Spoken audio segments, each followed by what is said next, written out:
আসসালামু আলাইকুম। Hello guys, কেমন আছেন সবাই? আশা করি সবাই ভালো আছেন। আলহামদুলিল্লাহ, আমি আপনাদের দয়ায় ভালো আছি। আপনারা যারা আমার চ্যানেলটি অলরেডি সাবস্ক্রাইব করে রাখছেন তাদেরকে অসংখ্য ধন্যবাদ। যারা আমার চ্যানেলটি এখনও সাবস্ক্রাইব করেননি, দয়া করে আমার চ্যানেলটি সাবস্ক্রাইব করবেন এবং পাশে থাকা বেল আইকনটি বাজিয়ে আমার পরবর্তী ভিডিওগুলো দেখার জন্য অনুরোধ রইল। আমি আজকে আপনাদেরকে দেখাবো কিভাবে আপনারা আপনাদের হোয়াটসঅ্যাপে অটো ডাউনলোড বন্ধ করবেন। আপনাদের সবারই হোয়াটসঅ্যাপে একটা প্রবলেম দেখা দেয় যে আপনারা ডাটা অথবা ওয়াইফাই অন করলেই আপনার হোয়াটসঅ্যাপের ফটো, ভিডিও, এভরিথিং অটোমেটিক আপনাদের ফোনের গ্যালারিতে চলে আসে অথবা আপনার মেমোরি কার্ডে চলে যায়। আজকে আমি আপনাদেরকে দেখাবো কীভাবে আপনারা হোয়াটসঅ্যাপের অটো ডাউনলোড স্টপ করবেন। মোবাইল ডাটা অথবা ওয়াইফাই অন করলেও আপনার হোয়াটসঅ্যাপের ফটো, ভিডিও, এভরিথিং কিছুই ডাউনলোড হবে না। চলুন তাহলে আপনাদের সেই প্রসেসিংটাই দেখাবো। সেজন্য আমরা প্রথমে চলে আসব হোয়াটসঅ্যাপ অ্যাপসের মধ্যে। আপনি হোয়াটসঅ্যাপ বিজনেস অথবা হোয়াটসঅ্যাপ অ্যাপস অথবা হোয়াটসঅ্যাপ বিডি অ্যাপ, আপনি যে অ্যাপসই ব্যবহার করেন না কেন সম্পূর্ণ সেটিংগুলো একই। তো আমি এখন চলে যাব আমার হোয়াটসঅ্যাপ বিজনেস অ্যাপস, এই অ্যাপসের মধ্যে আসার পরে এখানে একদম উপরে দেখতে পারবেন চ্যাট, এই চ্যাট অপশনে ক্লিক করে রাখবেন।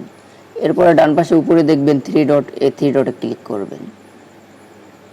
থ্রি ডটে ক্লিক করার পরে একদম চলে আসবেন নিচে সেটিং অপশনে। সেটিং অপশন আসার পরে এখানে নিচে টেনে আসলেই দেখতে পারবেন আপনারা হিস্টোরি অ্যান্ড ডাটা, এখানে ক্লিক করবেন। এরপরে এখান থেকে একটু নিচে আসলে দেখবেন যে উইন ইউজিং মোবাইল ডাটা, এখানে শুধু ফটোটার উপরে টিক চিহ্ন দেওয়া আছে। এই ফটোটা টিক চিহ্ন উঠিয়ে আমরা ওকে করব, তাহলে আর মোবাইল ডাটা চালু করলে ফটো ডাউনলোড হবে না। এরপর আপনাদেরকে আবার ওয়াইফাইটাও দেখাবো। তো আমি এটা টিক চিহ্নটাকে তুলে নিয়ে এখন এটাকে আমি ওকে করব।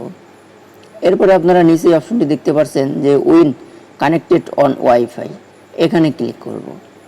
এরপর এখানে দেখতে পাচ্ছেন যে আপনারা ফটো, অডিও, ভিডিও, ডকুমেন্ট সব টিক চিহ্ন দেওয়া। আমি যেহেতু এগুলোকে বন্ধ করে রাখবো যাতে আমার অটো ডাউনলোড না হয়, সেজন্য আমি সব টিক চিহ্নগুলোকে তুলে নেব। তো আমার সব টিক চিহ্নগুলো তুলে নেওয়া কমপ্লিট। এখন আমি আবার ওকে করব। আমার কাজটা অলরেডি কমপ্লিট। এইভাবে আপনারা win using mobile data tick চিহ্নগুলো তুলে নেবেন, ওকে করবেন। এরপর উইন কানেক্টেড অন ওয়াইফাই, এখান থেকে সব কিছু তুলে নেবেন। তুলে নেওয়ার পরে ওকে দিয়ে দিবেন।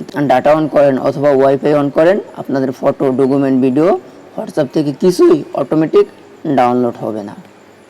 আপনারা যারা আমার ভিডিওটি দেখছেন অথবা যদি মনে করেন যে আমার ভিডিওটি আপনাদের কাজে আসবে অথবা আপনার প্রয়োজন হবে, তাহলে অবশ্যই আমার চ্যানেলটি সাবস্ক্রাইব করবেন এবং লাইক কমেন্ট করে আমার পাশে থাকবেন। আজকে এখানে শেষ করব, দেখা হবে অন্য কোনো দিন অন্য কোনো ভিডিওর মধ্যে। ভালো থাকবেন সবাই।